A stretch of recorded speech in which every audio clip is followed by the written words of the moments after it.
30% ಏರಿಕೆಯನ್ನ ಕಂಡಿದೆ. ಗಗನಕ್ಕೇರಿದೆ ಮೀನಿನ ದರ. ಸೀ ಫುಡ್ ಪ್ರಿಯರಿಗೆ ಶಾಕ್ ಆಗಿದೆ. ಎಲ್ಲಾ ರೀತಿಯ ಮೀನುಗಳ ದರದಲ್ಲಿ ಭಾರಿ ವ್ಯತ್ಯಾಸಗಳು ಕೂಡ ಕಂಡು ಬರ್ತಾ ಇದೆ.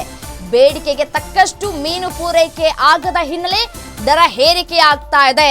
ಮಂಗಳೂರು, ಚೆನ್ನೈ, ಕೇರಳದಿಂದ ಕೂಡ ಒಂದ್ ಕಡೆ ಮೀನು ಪೂರೈಕೆ ಆಗ್ತಾ ಇಲ್ಲ, ವ್ಯತ್ಯಯ ಆಗಿದೆ. ಸೊ ಬೇಸಿಗೆ ಹೆಚ್ಚಾದ ಹಿನ್ನೆಲೆಯಲ್ಲಿ ಮೀನುಗಾರಿಕೆ ಕ್ಷೇತ್ರಕ್ಕೆ ಹೊಡೆತ ಕೂಡ ಉಂಟಾಗ್ತಾ ಇದೆ. ಸೊ ಹಾಗಾಗಿ ಒಂದ್ ಕಡೆ ಚಿಕನ್ ತಿನ್ನೋಣ ಅಂತಂದ್ರೆ ಹಕ್ಕಿ ಜ್ವರದ ಭೀತಿ ಜನಸಾಮಾನ್ಯರನ್ನ ಕಾಡ್ತಾ ಇದೆ. ಪ್ರತಿಯೊಂದರ ದರ ಏರಿಕೆಯಾಗಿದೆ.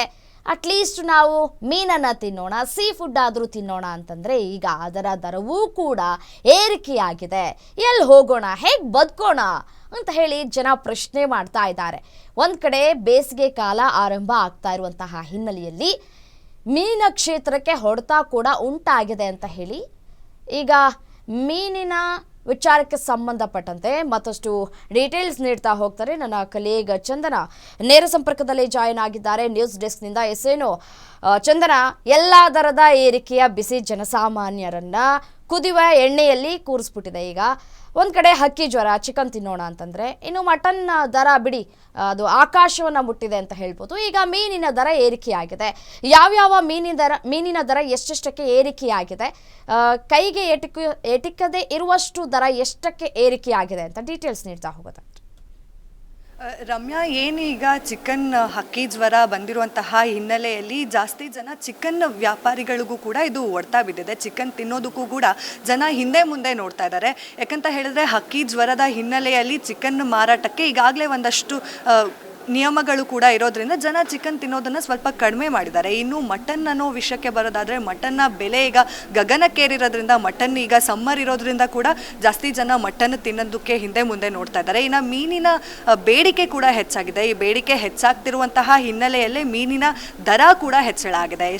30% ಮೀನಿನ ದರ ಏರಿಕೆ ಆಗಿದೆ. ಇದು ಕೂಡ ಜನಸಾಮಾನ್ಯರಿಗೆ ಹೊರೆ ಬೀಳುವಂಥದ್ದೇ. ಯಾಕಂದರೆ ನಮ್ಮ ರಾಜ್ಯದಲ್ಲಿ ಈಗ ಎಲ್ಲದರ ಬೆಲೆ ಏರಿಕೆ ಆಗ್ತಿರೋದ್ರಿಂದ ಜನರ ಜೇಬಿಗೆ ಕತ್ತರಿ ಬಿದ್ದಂತಾಗಿದೆ ಅಂತಲೇ ಹೇಳ್ಬೋದು. ಇಂಥ ಸಮಯದಲ್ಲಿ ಮೀನಿನ ದರ ಕೂಡ ಜಾಸ್ತಿ ಆಗಿದೆ. ಏನು ಈ ಹಿಂದೆ ನಾವು ಈ ಬ್ಲ್ಯಾಕ್ ಪಾಂಪ್ಲೆಟ್ ಹಾಗೆ ವೈಟ್ ಪಾಂಪ್ಲೆಟ್ ಅಂತ ಈ ಥರ ಬಾಂಗ್ಡಾ ಫಿಶ್ ಈ ಥರ ಎಲ್ಲನೂ ಸಿಗುತ್ತೆ ಮಾರುಕಟ್ಟೆಯಲ್ಲಿ. ಅದು ಏನಿಲ್ಲ ಅಂತ ಹೇಳಿದ್ರು ಸರಿ ಸುಮಾರು 200ರಿಂದ 150 ರೂಪಾಯಿ ಹೆಚ್ಚಳ ಆಗಿದೆ. ಅಂದರೆ 150ರಿಂದ 200 ರೂಪಾಯಿ ಹೆಚ್ಚಳ ಆಗಿರೋದು ಜಾಸ್ತಿನೇ ಆಗಿರೋದ್ರಿಂದ ಜನಸಾಮಾನ್ಯರಿಗೆ ಇದು ಹೊರೆ ಆಗ್ತಿದೆ. ಈಗ ಏನು ಚೆನ್ನೈ, ಮಂಗಳೂರು ಹಾಗೆ ಆಂಧ್ರ ಪ್ರದೇಶದಿಂದ ಮೀನು ಪೂರೈಕೆ ಆಗ್ತಿತ್ತು, ಅದು ಕೂಡ ಈಗ ಆಗ್ತಾ ಇಲ್ಲ. ಹಾಗಾಗಿ ಬೇಸಿಗೆ ಕಾಲ ಇರೋದ್ರಿಂದ ಸ್ವಲ್ಪ ಮೀನಿನಲ್ಲಿ ಕೂಡ ವ್ಯತ್ಯಾಸ ಕಂಡು ಬಂದಿದೆ. ಅಂದರೆ ಪೂರೈಕೆ ಆಗದೇನೆ ಮೀನಿನ ಬೆಲೆ ಜಾಸ್ತಿ ಆಗ್ತಾ ಇದೆ. ಇದು ಮಾರಾಟಗಾರರಿಗೆ ಖುಷಿ ವಿಷಯ ಆದರೆ ಇನ್ನು ಗ್ರಾಹಕರಿಗೆ ಇದು ಬೇಸರದ ಸಂಗತಿನೇ ಹೌದು ಅಂತ ಹೇಳ್ಬೋದು. ಯಾಕಂದರೆ ಮೀನಿನ ದರ ಏಕಾಏಕಿ 30% ಹೆಚ್ಚಳ ಆಗಿರೋದು ಜನರ ಸಾಮಾನ್ಯರಿಗೆ ಒಂಥರ ಬಿಸಿ ಮುಟ್ಟಿಸಿದೆ ಅಂತಲೇ ಹೇಳ್ಬೋದು. ರಮ್ಯಾ,